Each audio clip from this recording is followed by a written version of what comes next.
푸른빛이 바랜 경비복을 입고 아파트 입구에 조용히 서 있는 김만복 할아버지는 누가 봐도 평범한 노인이었어요. 70 중반의 나이에도 여전히 허리를 꼿꼿이 피려 애쓰는 모습이 보였지만 세월의 무게를 이기지 못한 듯 살짝 구부정한 등이 그의 오랜 노동을 말해주고 있었습니다. 눈가와 이마에 깊게 팬 주름은 마치 오랜 세월을 지도처럼 그의 얼굴에 새겨 놓았고 눈썹 아래의 맑은 눈동자는 여전히 초롱초롱했어요. 하얀 백발은 항상 단정하게 빗어 넘겨져 있었고 면도도 깔끔하게 해서 나오는 그의 모습은 나이에 비해 단정했습니다. 무엇보다 그의 특징은 묵묵함이었어요. 말수가 적었지만 매일 아침 경비실 앞을 지나가는 입주민들에게 그는 나지막한 목소리로 인사를 건넸습니다. 안녕하세요. 오늘도 좋은 하루 되세요. 그 말 한마디에 담긴 진심이 느껴졌어요. 비가 오나 눈이 오나 김만복 할아버지는 새벽 5시면 어김없이 출근해서 아파트 주변을 청소하고 쓰레기를 분리수거하고 주차 관리를 했습니다. 휴일도 없이 일주일 내내 그는 자신의 자리를 지켰어요. 때로는 젊은 입주민들의 택배를 대신 받아주거나 아이들이 학교에서 돌아오면 엘리베이터까지 동행해주는 세심함도 보였습니다. 하지만 입주민 대부분은 그런 그를 무시했어요. 어떤 사람들은 대꾸조차 하지 않았고 어떤 사람들은 아예 존재 자체를 못 본 듯 지나쳤습니다. 마치 김만복 할아버지는 사람이 아닌 아파트의 한 부속품처럼 취급받았어요. 특히 101동 펜트하우스에 사는 강 사장, 그 인간은 더했습니다. 야, 경비, 여기 좀 봐. 아침부터 강 사장의 고함 소리가 아파트 로비에 울려 퍼졌어요. 김만복 할아버지는 청소하던 빗자루를 내려놓고 서둘러 그에게 다가갔습니다. 네, 무슨 일이십니까? 이게 무슨 꼴이야? 내 차 앞에 누가 주차했어? 당장 찾아서 빼게 해. 죄송합니다만 그 차는 방문객 주차증을 받고 정상적으로 주차한 차량입니다. 30분 이내로 이동한다고. 강 사장의 얼굴이 순식간에 붉어졌어요. 뭐? 내가 언제부터 방문객 주차증 같은 걸 신경 써? 당장 못 빼? 김만복 할아버지의 주름진 얼굴이 더 깊게 주름졌습니다. 규정상 방문객에게도 주차 권리가. 규정? 이 아파트 값이 얼만지 알아? 내가 월 관리비만 얼마 내는데? 그 돈으로 당신네 월급 몇 달치를 주는 줄 알아? 강 사장은 명품 구두로 바닥을 내리쳤어요. 그의 손목에는 값비싼 시계가 반짝였고 맞춤 양복은 그의 거만함을 더욱 돋보이게 했습니다. 머리는 최신 유행을 따라 스타일링되어 있었지만 그 아래 얼굴은 분노로 일그러져 있었어요. 월급이 아깝네. 정말 이런 일도 제대로 못하면서 뭘 하는 거야? 김만복 할아버지는 고개를 숙인 채 그의 모욕을 묵묵히 견뎠습니다. 주변에 지나가던 입주민들은 모른 척 고개를 돌렸어요. 아무도 나서서 그를 도와주지 않았습니다. 강 사장이 떠난 후 김만복 할아버지는 천천히 경비실로 돌아왔어요. 좁은 경비실 안에는 낡은 텔레비전과 작은 전기밥솥 그리고 액자 하나가 전부였습니다. 액자 속에는 젊은 시절의 그와 함께 찍은 가족 사진이 들어 있었어요. 웃고 있는 아내와 두 아이들. 그는 조용히 서랍을 열고 약봉지를 꺼냈습니다. 혈압약을 한 알권의 물과 함께 넘겼어요. 창밖으로는 해가 중천에 떠 있었습니다. 아직 퇴근까지 8시간이 남았어요. 점심시간 김만복 할아버지는 도시락통을 열었습니다. 전날 밤 직접 준비한 반찬들이 담겨 있었어요. 아내가 돌아간 지 5년째 그는 모든 일을 혼자 해결했습니다. 자식들은 각자의 삶을 살기 위해 멀리 떠났고 가끔 전화로 안부를 물어볼 뿐이었어요. 밥을 먹는 중에도 그는 CCTV 모니터를 수시로 확인했습니다. 잠시라도 자리를 비우면 강 사장 같은 입주민들의 불평이 쏟아질 테니까요. 오후에는 택배차가 들어왔어요. 그 중에는 강 사장의 택배도 있었습니다. 김만복 할아버지는 무거운 상자를 안고 엘리베이터를 탔어요. 펜트하우스 초인종을 누르자 가정부가 문을 열었습니다. 또 왔어요? 그냥 여기 놓고 가세요. 문이 닫히는 소리와 함께 고맙습니다. 라는 그의 인사는 허공에 흩어졌어요. 저녁이 되자 퇴근하는 입주민들의 차량이 줄지어 들어왔습니다. 김만복 할아버지는 자동차 불빛에 눈이 부셨지만 여전히 입구에 서서 인사를 건넸어요. 대부분은 무시했지만 가끔 고개를 끄덕이는 사람들도 있었습니다. 밤 10시 드디어 퇴근 시간이에요. 하지만 그는 아파트를 한 바퀴 더 순찰했습니다. 주차장, 놀이터, 쓰레기 분리수거장까지 모든 것이 안전한지 확인한 후에야 그는 경비실에 불을 끄고 집으로 향했어요. 아파트에서 걸어서 20분 거리, 오래된 다세대 주택 지하 원룸이 그의 집이었습니다. 좁은 공간이지만 깨끗하게 정돈되어 있었어요. 벽에는 손주들의 사진이 붙어 있었습니다. 명절에나 한 번씩 만날 수 있는 소중한 얼굴들이에요. 김만복 할아버지는 낡은 소파에 몸을 기댔습니다. 오늘도 무사히 하루를 마쳤다는 안도감과 함께 내일도 강 사장 같은 사람을 마주해야 한다는 생각에 깊은 한숨이 나왔어요. 하지만 그는 곧 주름진 얼굴로 미소를 지었습니다. 그런데 그날 아무도 예상치 못한 사건이 터졌습니다. 매월 셋째 주 수요일에 열리는 정기 입주민 회의. 평소에는 관심도 없던 강 사장이 이번에는 특별히 참석했어요. 평소보다 더 값비싼 수트를 입고 반짝이는 금시계를 과시하며 회의장에 당당히 들어선 그의 모습에서 심상치 않은 기운이 느껴졌습니다. 오늘 제가 특별히 안건을 하나 제안하고 싶어 왔습니다. 강 사장이 회의 도중 손을 번쩍 들었어요. 관리소장이 그에게 발언권을 주자 그는 의자에서 일어나 목을 가다듬었습니다. 우리 아파트가 지어진 지도 벌써 15년이 넘었죠. 시설 노후화도 진행되고 있고 관리비도 점점 올라가고 있어요.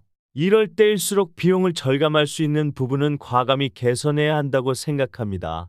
그의 말에 몇몇 입주민들이 고개를 끄덕였어요. 강 사장은 자신감을 얻은 듯 목소리를 더 높였습니다. 제가 오늘 제안하고 싶은 것은 바로 경비실을 없애자는 겁니다. 순간 회의장이 조용해졌어요. 강 사장은 미리 준비해온 태블릿을 꺼내 화면을 돌렸습니다. 요즘 시대에 경비원이 왜 필요합니까? 다른 신축 아파트들은 다 무인 시스템으로 가고 있어요. CCTV 몇 대 더 설치하고 출입구 보안 시스템만 업그레이드하면 훨씬 효율적이고 경제적입니다. 강 사장의 얼굴에는 교활한 미소가 번졌어요. 괜히 자리 차지하는 노인네 하나 때문에 관리비가 아깝다니까요. 경비원 월급에 경비실 유지비에 난방비에 한 달이면 얼마나 나가는지 계산해 보셨나요? 그는 미리 준비한 차트를 보여주며 계속 말을 이어갔습니다. 이게 현재 우리 아파트 관리비 중 경비실 관련 비용입니다. 저희 아파트 세대수로 나누면 세대당 월 15,000원 정도가 경비실로 들어가는 셈이죠. 300세대가 넘으니 매월 400만 원도 넘습니다. 과연 이 돈이 아깝지 않으신가요? 회의장의 웅성거림이 일었어요. 일부 입주민들은 강 사장의 말에 맞장구 치기 시작했습니다. 그러게요. 요즘은 비밀번호 시스템도 다 되어 있는데 굳이 이참에 관리비 줄이죠. 경비실 운영비가 너무 많아요. 강 사장은 회의장의 분위기를 살피며 만족스러운 표정을 지었습니다. 그는 마치 미리 짜놓은 각본대로 다음 말을 이어갔어요. 게다가 솔직히 말씀드리자면 우리 경비 아저씨가 일을 제대로 하고 계신가요? 저는 자주 택배가 분실되는 것 같고 주차 관리도 엉망이고 아침에 청소도 대충대충 하시는 것 같던데요. 이전에는 없던 비난이 하나둘 터져 나오기 시작했어요. 강 사장은 교묘하게 사람들의 불만을 부추겼습니다. 제가 알아본 바로는 무인 시스템 설치에 초기 비용이 조금 들지만 1년만 지나도 경비실 유지보다 훨씬 경제적입니다. 다들 아시다시피 부동산 가치는 관리비에도 영향을 받습니다. 관리비가 낮아지면 자연히 우리 아파트 가치도 올라가는 거죠. 강 사장의 말에 입주민들 사이에서 동의하는 목소리가 높아졌어요. 그가 진짜 의도하는 바는 아파트 단지를 매각하기 위한 사전 작업이었지만 그런 속내를 아는 사람은 아무도 없었습니다. 회의장 구석에서는 경비복을 입은 김만복 할아버지가 조용히 앉아 있었어요. 그의 얼굴에는 특별한 동요가 없었습니다. 오히려 마치 이런 일이 예상됐다는 듯한 담담한 표정이었어요. 강 사장이 말하는 내내 그는 단 한 번도 그를 쳐다보지 않았습니다. 대신 작은 메모지에 무언가를 적고 있었어요. 아무도 몰랐습니다. 그 노인의 손에 쥐어진 펜이 앞으로 강 사장의 운명을 완전히 뒤바꿔 놓을 것이라는 사실을. 저녁 무렵 경비실로 돌아온 김만복 할아버지는 서랍 깊숙한 곳에서 오래된 사진 한 장을 꺼냈습니다. 빛바랜 사진 속에는 정장을 입고 자신감 넘치는 표정의 중년 남자가 있었어요. 푸른 경비복과는 다른 맞춤 양복을 입은 모습이었습니다. 과거 그는 김 회장이라 불렸습니다. 물론 그때도 사람들 앞에 나서길 싫어했고 얼굴을 아는 사람도 몇 없었어요. 주요 경제지에서도 그의 사진을 구하기 어려웠을 정도였습니다. 하지만 김 회장이라는 이름은 금융가에서 전설처럼 떠돌았어요.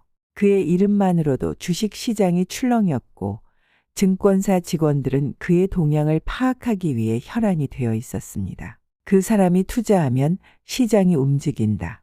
그가 손을 대는 종목은 전부 급등했다. 김 회장의 움직임을 읽을 수 있다면 돈 걱정은 없다. 증권가에서는 이런 말들이 흘러다녔어요. 처음에는 대형 증권사의 애널리스트로 시작했지만 그의 안목과 분석력은 곧 업계의 주목을 받았습니다. 그는 단순히 숫자만 보는 것이 아니라 기업의 본질과 경영진의 성향, 시장의 흐름을 읽는 독보적인 능력이 있었어요. 시간이 흘러 김만복 투자자문이라는 자신만의 회사를 차렸습니다. 작은 사무실에서 시작했지만 그의 판단은 거의 신의 한 수와 같았어요. 한 번은 모두가 외면하던 중소기업에 대규모 투자를 단행했는데 그 회사가 6개월 만에 대기업과 인수합병을 성사시켜 주가가 10배 이상 뛰어오른 적도 있었습니다. 또 다른 때는 모두가 안전하다고 여기던 대기업 주식을 전량 매도하라고 조언했는데 일주일 후 그 기업이 분식회계 의혹으로 주가가 반토막난 일도 있었어요. 그의 투자 철학은 단순했습니다. 모든 거짓은 언젠가 드러난다. 화려한 숫자 뒤에 숨겨진 진실을 찾아내는 것, 그것이 그의 특기였어요. 재무제표를 들여다보면 회사의 미래가 보였고 경영진의 발언을 분석하면 숨겨진 의도가 파악됐습니다. 막대한 부와 명성을 쌓았지만 그는 욕심이 없었어요. 고급차나 호화로운 집보다는 편안한 사무실과 분석에 필요한 자료들에만 투자했습니다. 주식을 통해 남보다 앞서 나갈 수 있다는 희열을 느꼈을 뿐 돈 자체에는 관심이 없었어요. 돈은 도구일 뿐이다. 목적이 되면 실패한다. 그가 직원들에게 자주 하던 말이었습니다. 직원들은 물론 고객들까지 그의 지혜를 믿고 따랐어요. 그의 회사는 수천억 원의 자산을 운용하는 거대 자산운용사로 성장했습니다. 그러던 어느 날 사건이 터졌어요. 1997년 IMF 외환위기가 대한민국을 덮쳤습니다.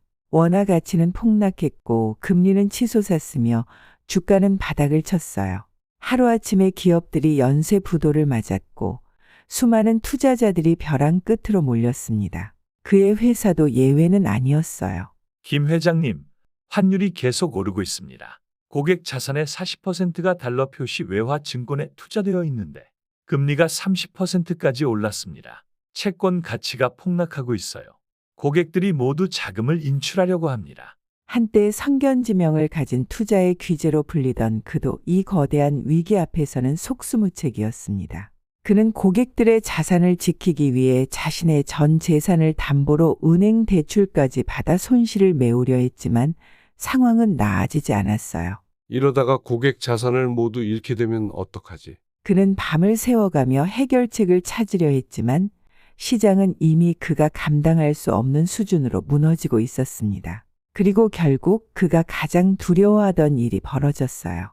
고객들의 자산 대부분이 사라졌고 회사는 파산 위기에 처했습니다. 그 후 김 회장이 사라졌대. 그렇게 성공하던 사람이 하루아침에 파산했다니 돈을 다 빼돌린 게 아닐까? 그가 더 이상 금융시장의 모습을 드러내지 않자 온갖 소문이 돌았어요. 어떤 사람은 그가 비자금을 챙겨 해외로 도망쳤다고 했고 어떤 사람은 모든 걸 버리고 산속에 은둔했다고도 했습니다. 또 다른 이들은 자살했을 거라는 극단적인 추측까지 내놓았어요. 그러나 진실은 그 누구도 알지 못했습니다. 그는 남은 재산을 모두 정리해 고객들의 손실을 최대한 보전한 후 조용히 세상에서 사라졌어요.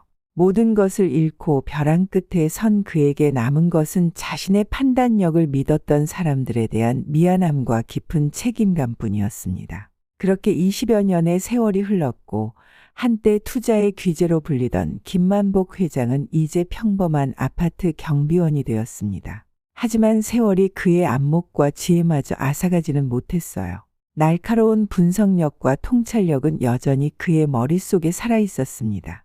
그리고 이제 강 사장의 계획을 들은 그의 눈에 오랜만에 냉철한 빛이 돌아왔어요. 과거 그가 주식 시장을 휘젓던 때의 그 눈빛이었습니다. 이제 움직일 때가 됐군. 김만복 할아버지는 낡은 휴대폰을 꺼내 20년 동안 한 번도 사용하지 않았던 번호로 전화를 걸었습니다.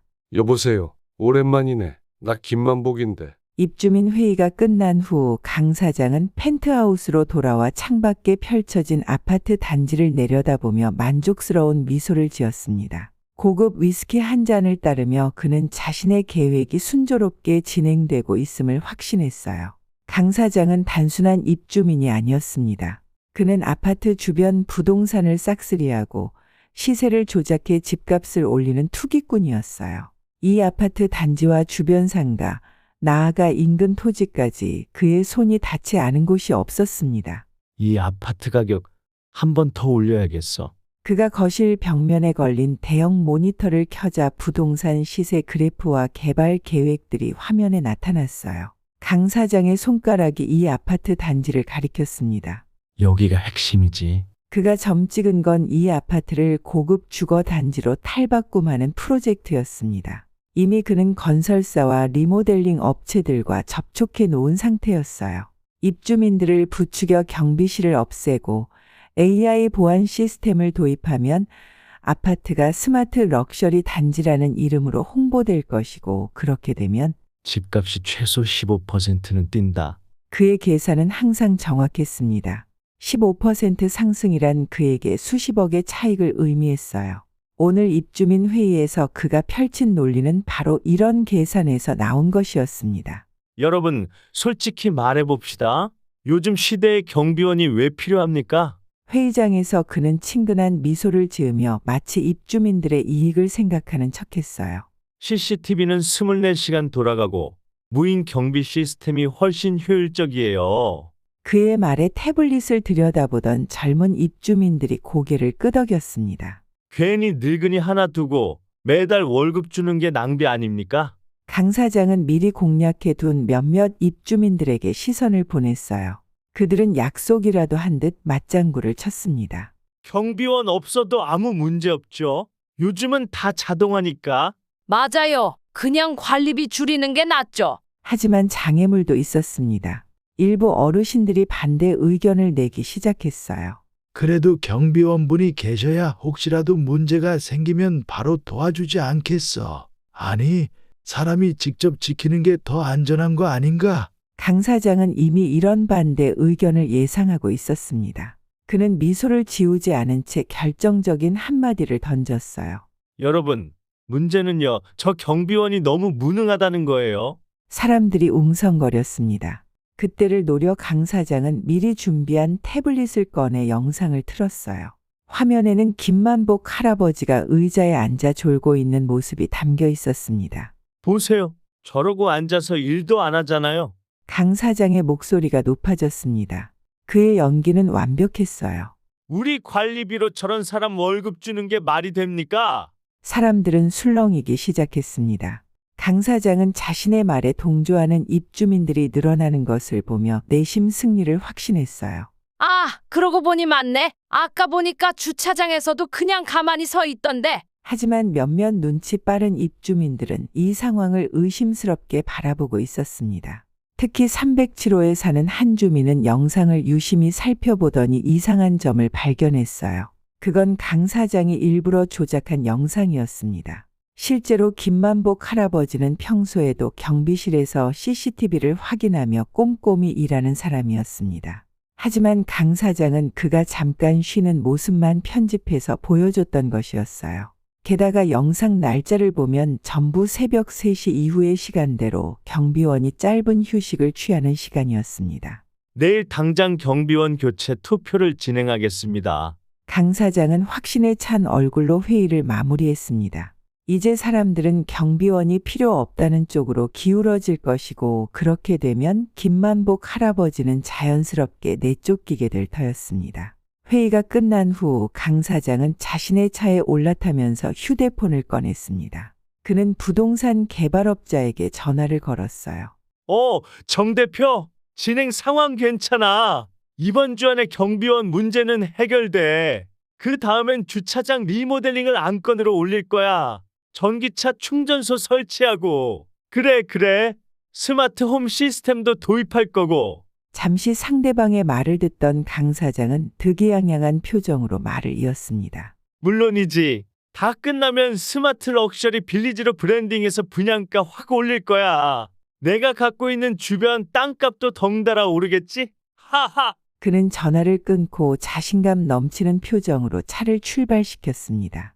하지만 그는 몰랐습니다. 자동차 뒤편 어둠 속에서 김만복 할아버지가 그의 통화 내용을 모두 듣고 있었다는 사실을. 그리고 또 한 가지 김만복 할아버지가 단순한 경비원이 아니라는 사실도요. 그날 밤 모든 입주민들이 잠든 시간, 아파트는 고요함에 잠겨 있었지만 경비실에서는 아무도 모르게 위대한 작전이 시작되고 있었습니다. 김만복 할아버지는 경비실 문을 굳게 잠그고 책상 아래 숨겨두었던 오래된 서류 가방을 꺼냈어요. 그 안에는 20년 동안 단 한 번도 사용하지 않았던 낡은 노트북과 여러 개의 USB 그리고 오래된 명함철이 들어 있었습니다. 노트북의 전원 버튼을 누르자 창이 켜지며 먼지가 살짝 날렸어요. 다행히 기계는 여전히 작동했습니다. 김만복 할아버지는 안경을 고쳐 쓰고 키보드를 두드리기 시작했어요. 경비원의 투박한 손가락이 키보드 위를 날렵하게 움직이는 모습은 마치 피아니스트가 연주하는 것처럼 자연스러웠습니다. 자, 이제 시작해볼까? 그는 오래된 명함철을 펼쳐 예전 동료들의 연락처를 찾아냈어요. 과거 그와 함께 금융시장을 주름잡았던 친구들. 그들은 이제 은퇴했거나 혹은 여전히 금융권 핵심 인물들로 남아 있었습니다. 첫 번째로 전화를 건 사람은 현재 국내 최대 증권사의 리서치 센터장인 정 팀장이었습니다. 여보세요? 졸린 목소리가 전화기 너머로 들려왔어요. 오랜만이네. 하나 좀 도와주겠나? 잠시 침묵이 흘렀습니다. 그리고 놀란 목소리가 들려왔어요. 김 회장, 당신 아직 살아있었어? 20년 동안 어디 있었던 거야? 그건 중요하지 않네. 지금 급한 일이 있어서 말이야. 당신이 직접 전화할 정도면 뭔가 큰 건이겠군. 김만복 할아버지는 차분하게 강 사장에 대한 조사를 요청했어요. 부동산 투기꾼이라면 당연히 수상한 돈의 흐름이 있을 터였습니다. 이 사람의 재산 형성 과정과 자금 흐름을 추적해 줄 수 있나? 특히 최근 5년간 부동산 거래에 집중해서 말이야. 김 회장님이 부탁하시는데 어떻게 거절하겠어요? 그런데 왜 갑자기? 내가 올해로 경비원 생활 15년째야. 그런데 최근에 나를 내쫓으려는 자가 있어. 단순한 개인적 감정이 아니라 그 사람 뒤에 뭔가 있어 보여서 말이야. 다음으로 그는 금융감독원에서 일하는 옛 후배에게 연락했습니다. 그리고 세무서에서 근무하는 대학 동문에게도 전화를 걸었어요. 한때 금융가를 호령하던 김 회장의 이름은 여전히 힘이 있었습니다. 하나둘씩 그의 옛 인맥들이 움직이기 시작했어요. 모든 자료는 암호화해서 보내주게. 그리고 이 일은 절대 비밀로 해야 해. 김만복 할아버지의 감각은 여전히 날카로웠습니다. 그는 자신이 요청한 자료들을 밤새 분석했어요. 경비실의 작은 책상 위에는 금융자료와 거래 내역, 계좌 추적 정보들이 가득했습니다. 새벽녘까지 그는 눈을 떼지 않고 자료를 살펴봤어요. 며칠 후 친구들로부터 충격적인 정보가 도착했습니다. 금융감독원에서 일하는 후배가 먼저 연락해 왔어요. 김 회장님, 강 사장의 계좌를 추적해봤는데 불법 자금 세탁 정황이 있어요. 특히 지난 3년간 부동산 투자라는 명목으로 의심스러운 자금 흐름이 포착됐습니다. 세무서의 친구도 결과를 보내왔습니다. 차명 계좌가 여러 개 발견됐고 세금 신고도 엉망이야. 수입의 40% 정도가 세무 신고에서 누락된 것 같아. 마지막으로 증권사의 정 팀장이 가장 심각한 정보를 알려주었습니다. 심지어 비자금 일부가 해외로 빠져나가고 있더군. 홍콩과 싱가포르의 페이퍼 컴퍼니를 통해서 말이야. 이건 명백한 외환관리법 위반이야. 김만복 할아버지는 조용히 미소 지었습니다. 그는 자신의 낡은 노트북으로 받은 모든 자료를 정리하기 시작했어요.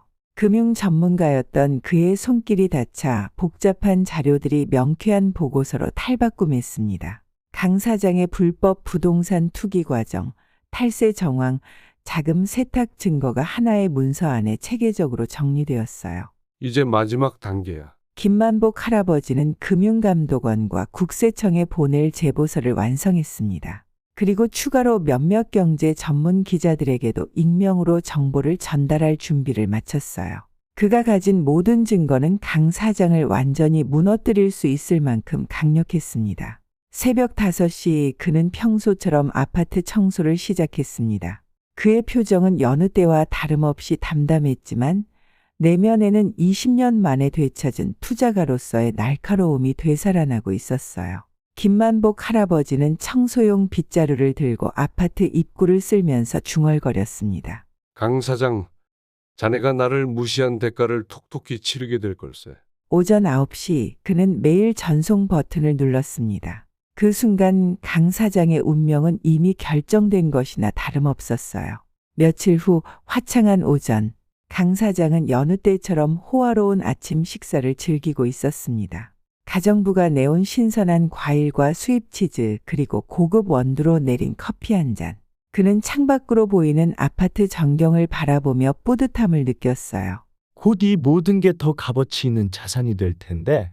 그때 그의 휴대폰이 요란하게 울렸습니다. 발신자는 자신의 부동산 회사 비서였어요.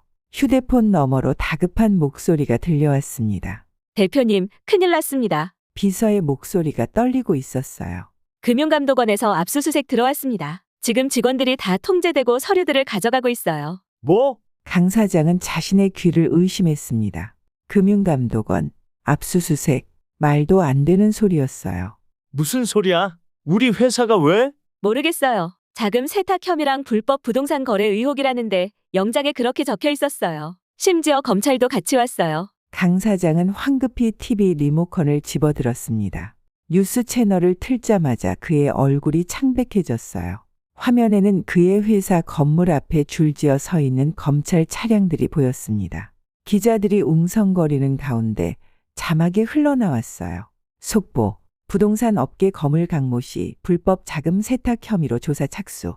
다른 채널로 돌려봐도 상황은 마찬가지였습니다. 아파트 부당거래 정황 포착 국세청 긴급조사 진행 중.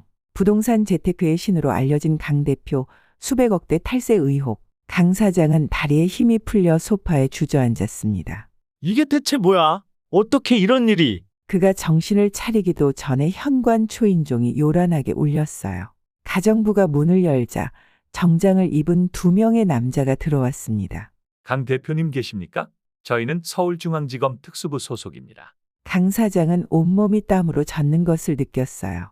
검사들은 공손하지만 단호한 태도로 그에게 다가왔습니다.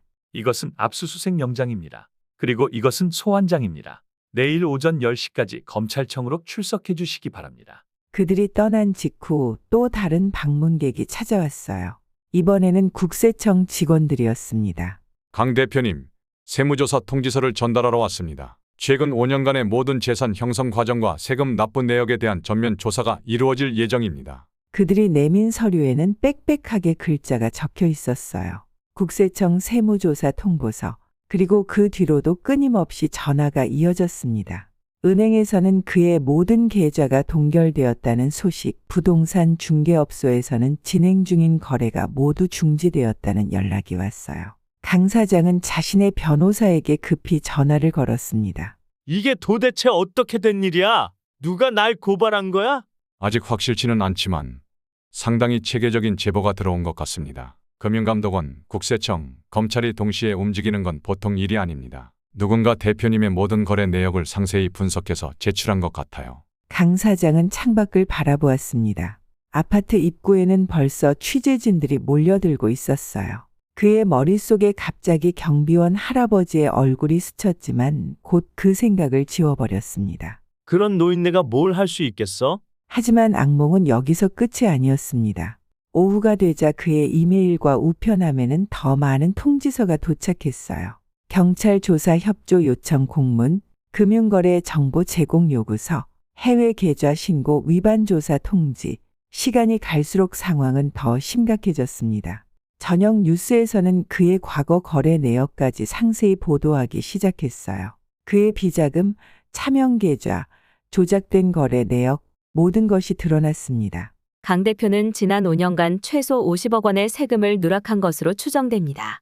또한 불법적인 내부자 거래를 통해 아파트 가격을 조작한 정황도 포착되었습니다. 뉴스 앵커의 말이 귓가에 울렸어요. 밤이 되자 그의 휴대폰은 불이 나도록 울렸습니다. 동업자들, 투자자들, 심지어 그동안 거래해왔던 공무원들까지 모두 그와의 관계를 부인하고 거리를 두려 했어요. 대표님, 죄송합니다만 저희 투자금은 빠르게 회수하고 싶습니다. 강 대표님과의 거래는 모두 합법적인 것이었다고 생각했습니다. 이번 일과는 무관합니다. 다음 날 아침 강 사장은 검찰청으로 향하기 위해 아파트를 나섰습니다. 그의 얼굴은 하룻밤 사이에 10살은 늙어 보였어요. 로비를 지날 때 그는 경비실에 있는 김만복 할아버지와 눈이 마주쳤습니다. 할아버지는 평소와 다름없이 담담한 표정으로 인사를 건넸어요. 안녕하세요, 강 사장님. 오늘도 좋은 하루 되세요. 그 순간 강 사장의 머릿속에 번개가 치듯 깨달음이 왔습니다. 그 눈빛, 그 담담한 태도, 평범한 경비원의 것이 아니었어요. 설마 강 사장은 중얼거렸지만 더 이상 생각할 여유가 없었습니다. 검찰 조사가 시작되자 그의 모든 불법 행위가 낱낱이 밝혀졌습니다. 검사들은 이미 그의 해외 계좌와 페이퍼 컴퍼니, 심지어 그가 열어본 적도 없는 금고의 내용물까지 알고 있었어요. 일주일도 되지 않아 그는 구속되었고 부동산 업계에서 완전히 퇴출될 위기에 처했습니다. 그가 구치소로 들어가기 전 마지막으로 본 것은 멀리서 그를 바라보고 있는 김만복 할아버지의 모습이었습니다. 그리고 그의 손에 들린 것은 낡은 명함 한 장. 그 명함에는 이렇게 적혀 있었어요. 김만복 전 대한투자증권 회장. 3개월 후 서울중앙지방법원. 강 사장의 재판이 열리는 날이었습니다. 법정은 이른 아침부터 사람들로 가득 찼습니다. 강 사장의 변호인단과 검찰 측 변호사들 그리고 그의 불법 거래로 피해를 입은 사람들이 자리를 채웠어요. 언론사 기자들도 경쟁적으로 재판을 취재하기 위해 모여들었습니다. 한때 부동산 업계의 거물로 불리던 사람의 추락은 세간의 큰 관심사였으니까요. 그리고 방청석 구석 가장 눈에 띄지 않는 자리에는 김만복 할아버지가 조용히 앉아 있었습니다. 그는 평소처럼 소박한 차림새였습니다. 낡은 베이지색 점퍼와 오래된 안경, 하얀 머리를 단정하게 빗어 넘긴 모습이었어요. 누가 봐도 그저 평범한 노인일 뿐, 이 모든 사태의 시작점이라고는 상상할 수 없을 정도였습니다. 판사가 들어오고 법정은 일순간 조용해졌습니다. 법원 경비원들에게 이끌려 들어온 강 사장은 한껏 수그러든 모습이었어요. 구치소 생활로 몸은 말랐고 한때의 자신감 넘치던 얼굴은 초췌해져 있었습니다. 사건 번호 2025 합 312 피고인 강대성, 특정경제범죄가중처벌법 위반, 사기, 조세포탈 사건을 개정합니다. 재판이 시작되고 검찰 측 검사가 일어섰습니다. 그의 손에는 두꺼운 증거 파일이 들려 있었어요. 존경하는 재판장님, 피고인 강대성은 지난 5년간 조직적이고 계획적인 방법으로 불법적인 부동산 투기와 자금 세탁을 일삼았습니다. 검사는 프로젝터를 통해 복잡한 자금 흐름도를 보여주었습니다. 그 안에는 수십 개의 차명 계좌와 여러 페이퍼 컴퍼니들이 복잡하게 얽혀 있었어요. 강 사장은 차명 계좌를 이용해 100억 원 이상을 세탁하였으며 부동산 투기 과정에서 불법적인 내부 거래를 진행했습니다. 방청석에서 놀라움의 탄성이 흘러나왔습니다. 숫자가 너무 컸기 때문이었어요. 특히 주목할 점은 피고인이 공공주택 사업과 관련된 내부 정보를 불법적으로 입수해 주변 토지를 미리 매입한 후 시세를 조작해 차익을 남긴 사실입니다. 거래 기록, 녹취 파일, 그리고 영상 증거까지 확보되었습니다. 검사는 다음 장을 넘겨 더 구체적인 증거들을 제시했습니다. 은행 거래 내역, 해외 계좌 내역 그리고 강 사장과 공무원들 간의 통화 녹취록까지 모든 증거는 치밀하고 체계적으로 정리되어 있었어요. 김만복 할아버지는 그 모든 과정을 아무 말 없이 지켜보았습니다. 자신이 나서지 않아도 진실은 결국 드러나게 되어 있었으니까요. 그는 20년 전 금융시장을 움직이던 시절에 날카로운 눈빛으로 법정을 주시했습니다. 강 사장의 변호인이 일어섰습니다. 존경하는 재판장님, 피고인은 모든 거래가 합법적인 범위 내에서 이루어졌다고 주장합니다. 일부 불법으로 보이는 부분은 그의 부하 직원들이 독자적으로 진행한 일이며 피고인은 이를 전혀 몰랐습니다. 강 사장은 떨리는 목소리로 자신을 변호하기 시작했습니다. 아니, 그건 난 몰랐어요. 다 부동산 업자가 한 거라고요. 제가 어떻게 그런 복잡한 금융 거래를 다 알 수 있겠습니까? 그의 목소리는 공허하게 울렸습니다. 방청석에 앉은 사람들은 고개를 저었고 일부는 분노에 차 있었어요. 특히 그의 투기로 집을 잃은 사람들의 표정은 더욱 험악했습니다. 증거 심리가 끝나고 최종 변론이 이어졌습니다. 검사는 마지막 발언에서 단호하게 말했어요. 피고인 강대성은 수많은 사람들의 삶을 파괴하고 부동산 시장을 교란시켰습니다. 그의 불법적인 행위로 인해 집값은 폭등했고 서민들은 내 집 마련의 꿈을 포기해야 했습니다. 이에 검찰은 강 사장에게 징역 10년과 추징금 150억 원을 구형합니다. 재판장은 모든 증언과 증거를 신중하게 검토한 후 마침내 판결을 내렸습니다. 피고인 강대성. 재판장의 목소리가 법정에 울려 퍼졌습니다. 본법원은 피고인의 범죄 사실을 모두 유죄로 인정합니다. 피고인의 불법 행위는 계획적이고 조직적이었으며 사회적 약자들에게 막대한 피해를 입혔습니다. 강 사장의 얼굴이 창백해졌습니다.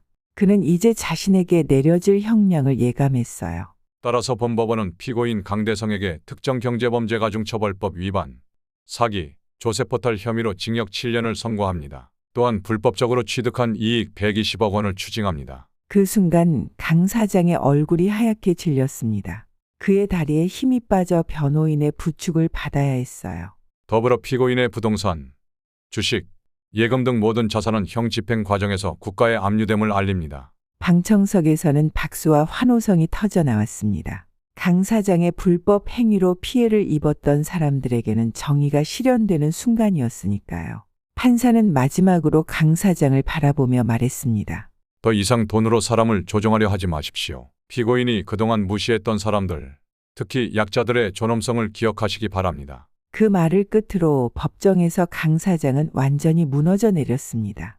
그가 자랑하던 부와 명성은 한순간에 날아갔고 그의 미래는 교도소 철창 안에서 시작될 것이었어요. 재판이 끝나고 사람들이 빠져나갈 때 강 사장은 문득 방청석 구석에 앉아있던 김만복 할아버지와 눈이 마주쳤습니다. 그 순간 그는 모든 것을 깨달았어요. 당신 설마? 하지만 김만복 할아버지는 그저 담담하게 미소 지을 뿐이었습니다. 그리고 아무 말 없이 법정을 빠져나갔어요. 바깥 법원 계단에서 한 젊은 기자가 김만복 할아버지에게 다가왔습니다. 저 혹시 김만복 전 회장님 맞으신가요? 부동산 재테크의 신 강대성을 고발하신 분이. 김만복 할아버지는 고개를 저었습니다. 아니요, 젊은이. 난 그저 아파트 경비원일 뿐이요. 그리고 그는 조용히 걸음을 옮겼습니다. 내일도 여전히 새벽 5시에 출근해야 하는 평범한 경비원으로서. 며칠 후 아파트는 다시 평온한 일상으로 돌아왔습니다. 아침 햇살이 경비실 창문을 통해 따스하게 비추고 새들의 지저귀미 아파트 단지를 채웠어요. 강 사장의 사건이 언론에 대대적으로 보도된 후 입주민들은 경비원을 내쫓으려던 강 사장의 실체를 알게 되었습니다. 그들은 하나둘 경비실을 찾아와 김만복 할아버지에게 감사의 인사를 전했어요. 경비원님, 정말 죄송했어요. 강 사장 말만 믿고 따를 뻔했네요. 덕분에 우리 아파트가 무사히 지켜졌어요. 강 사장이 이 아파트마저 사기로 투기하려 했다니. 입주민 대표는 직접 곶다발을 들고 찾아와 고개를 숙였습니다. 앞으로는 경비실을 없애자는 얘기 절대 없을 겁니다. 오히려 휴게실을 좀 더 편하게 개선하려고 합니다. 그동안 너무 무시해드려서 죄송합니다. 김만복 할아버지는 그저 조용히 웃으며 말했습니다. 그저 제 할 일을 했을 뿐입니다. 이 아파트는 제게도 소중한 곳이니까요. 저녁, 모든 업무를 마친 김만복 할아버지는 경비실에 혼자 남았습니다. 그의 손에는 오래된 주식 차트가 한 장 들려 있었어요. 20년 전 그가 마지막으로 분석했던 차트였습니다. 그는 차트의 패턴을 천천히 손가락으로 따라가며 살짝 흐뭇한 미소를 지었습니다. 옛 실력이 아직 녹슬지 않았음을 확인한 기분이었어요. 아직은 할 수 있군. 그러나 그는 차트를 다시 서랍 깊숙이 넣고 자물쇠를 채웠습니다. 과거는 과거일 뿐 그에게는 지금 이 순간이 더 소중했으니까요. 다음 날 아침 김만복 할아버지는 여느 때와 다름없이 새벽 5시에 출근했습니다. 그는 빗자루를 들고 아파트 입구를 쓸며 활기차게 하루를 시작했어요.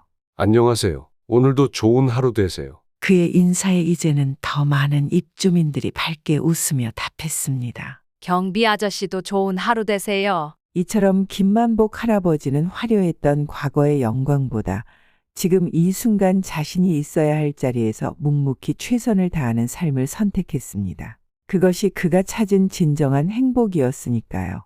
아파트 담장 너머로 아침 해가 높이 떠오르고 새로운 하루가 시작되었습니다. 전국의 아파트와 건물에서 묵묵히 일하시는 모든 경비원분들께 진심 어린 감사와 존경을 전합니다. 여러분의 헌신과 수고는 우리 모두의 안전하고 편안한 일상을 지키는 소중한 힘입니다. 항상 건강하시고 여러분의 노고가 더 많이 인정받는 세상이 되길 바랍니다.